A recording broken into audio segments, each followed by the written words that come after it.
ഫദ്രിബൂലി മാഹും ബിസ്ഹിമിൻ, ഒരോഹരി എനിക്കും താ. കാരണം ഉസ്താദ് ഞാനാ, ഉദരിസ് ഞാനാണ്, ഇതിന്റെ അസ്ലി ബേസ് ഞാനാണ്, ഓരോഹരി എനിക്കും താ. അങ്ങനെ റസൂലുള്ളാഹി തങ്ങളും കൂടെ ഓഹരി ചോദിച്ചു. അവ ഷിർക്ക് പോയിട്ട് ഷിർക്കിന്റെ ലാഞ്ചന, എന്തോ ഒരു പാൽപ്പൊടിന്റെ പരസ്യം ഉണ്ടല്ലോ, പൊടി പോലുമില്ല കണ്ടുപിടിക്കാൻ. ഇതേപോലെ ഷിർക്കിന്റെ ലാഞ്ചന പോലുമില്ല കണ്ടുപിടിക്കാൻ. എന്താ ശരി, അതുകൊണ്ടല്ലേ മന്ത്രി ചോദിയത്. ആ പാരമ്പര്യം സ്വഹാബത്ത് ഇസ്ലാം കൊണ്ടുവന്ന കേരളത്തിൽ ബഹുമാനപ്പെട്ട ഇന്ത്യ രാജ്യത്തെ ആദ്യത്തെ പള്ളി, the first mosque of India, അതാണ് ചേരമാൻ പള്ളി. ആ ചേരമാൻ പള്ളിയിൽ നിന്നും ബഹുമാനപ്പെട്ട സ്വഹാബ കിറാം അവരുണ്ടാക്കിയ വിശുദ്ധ ഇസ്ലാം, ആ വിശുദ്ധ ഇസ്ലാമിലൂടെ അവർ കാണിച്ചു തന്ന മന്ത്രം, അതിന് അർഹതപ്പെട്ട മുസ്ലിം ആത്മീയ നേതാക്കന്മാർ അന്ന് മുതൽ കേരളത്തിൽ ചെയ്തു വന്നു. ഏതുവരെ? മുജാഹിദ് പ്രസ്ഥാനം കേരളത്തിൽ വരുന്നത് വരെ. കേരളത്തിൽ മുജാഹിദ് വന്നതോടുകൂടെയാണ് സത്യത്തിൽ മന്ത്രത്തിനെ തെറ്റാക്കാൻ തുടങ്ങിയത്.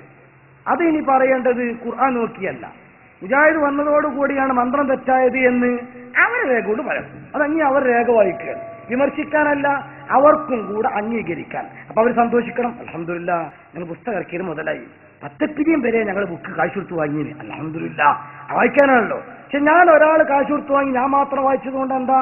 അപ്പൊ നിങ്ങളൊരു 100-500 ആളുകളെ ഒരു സമയം കേൾപ്പിക്കാൻ കഴിഞ്ഞാൽ ഡബിൾ അൽഹംദുലില്ലാ, അത് നിങ്ങൾ പറയണ്ടേ.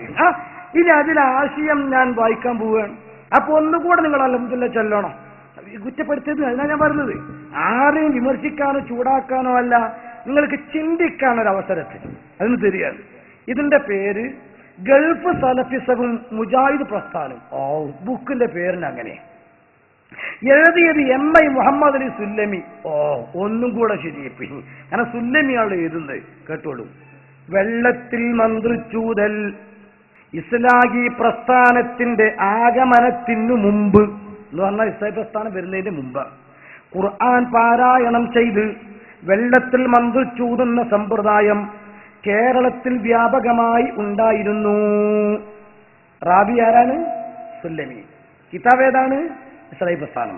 കേട്ടോ, തീർന്നിട്ടില്ല.